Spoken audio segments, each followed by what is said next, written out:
मित्रांनो, शब्द नेहमी जपून वापरा, कारण शब्द हेच तुमच्या मनाचं प्रतिबिंब असतं. शब्द आपल्या मनस्थितीचे आरसे असतात, म्हणून ते आपण विचारपूर्वक वापरले पाहिजेत. आयुष्यात कोणत्याच गोष्टीची खात्री नाहीये.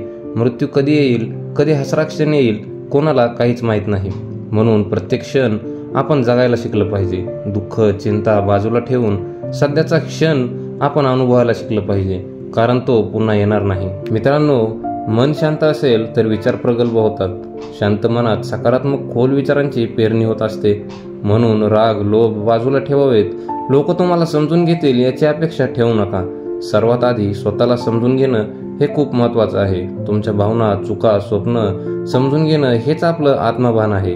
हरवलेली गोष्ट पुन्हा सापडू शकते, पण गेलेला वेळ आणि नातं कधीच परत येत नाही.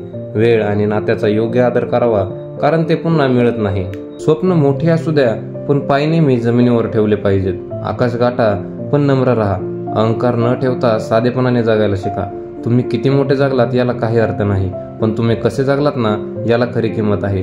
प्रेम, सेवा आणि माणुसकी याला अनुसरून आपण जगणं हाच खरा अर्थ आहे. माणसाच्या वागण्यातून त्याचं खरं रूप कधी ना कधी समोर येतच. माणसाला त्याच्या कृतीवरून ओळखावं, शब्दावरून नव्हे. राग क्षणिक असतो, पण परिणाम कायमचा राहतो. राग आल्यावर घडलेल्या गोष्टींचे परिणाम अनेक दिवस टिकून राहतात. ज्याच्याकडे वेळेचे भान आहे, वेळेचे नियोजन आहे, तो माणूस नेहमीच यशस्वी होत असतो. कधी कधी शांत राहणं हेच सर्वात मोठे उत्तर असते. स्वतःला कमी समजणं म्हणजे स्वतःच्या शक्यता आपण मारणं. स्वतःवर विश्वास ठेवणं हेच यशाचं पहिलं पाऊल आहे. सोप्या गोष्टींमध्येच खऱ्या आनंदाचं गुपित लपलेलं असतं. साध्या गोष्टींमध्येच आयुष्याचा खरा आनंद असतो. ज्यांचं मन स्वच्छ असताना त्यांच्या चेहऱ्यावर नेहमी तेज असतं. द्वेष, राग न ठेवणाऱ्या माणसातच प्रसन्नता असते. अपयश ही यशाची पहिली पायरी असते. अपयशाला घाबरून न जाता त्यातून शिकून पुढे जायचं असतं.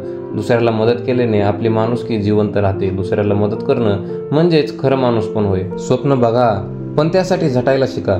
फक्त स्वप्न न पाहता मेहनतीने ते सत्यात उतरवा. सगळंच आपल्या मनासारखं घडेल असं नसतं, पण जे घडतंय ना त्यात समाधान शोधायला शिकलं पाहिजे. आणि अपेक्षा सोडून मिळालेल्या गोष्टींमध्येच समाधान मानणं हेच खरं सुख आहे.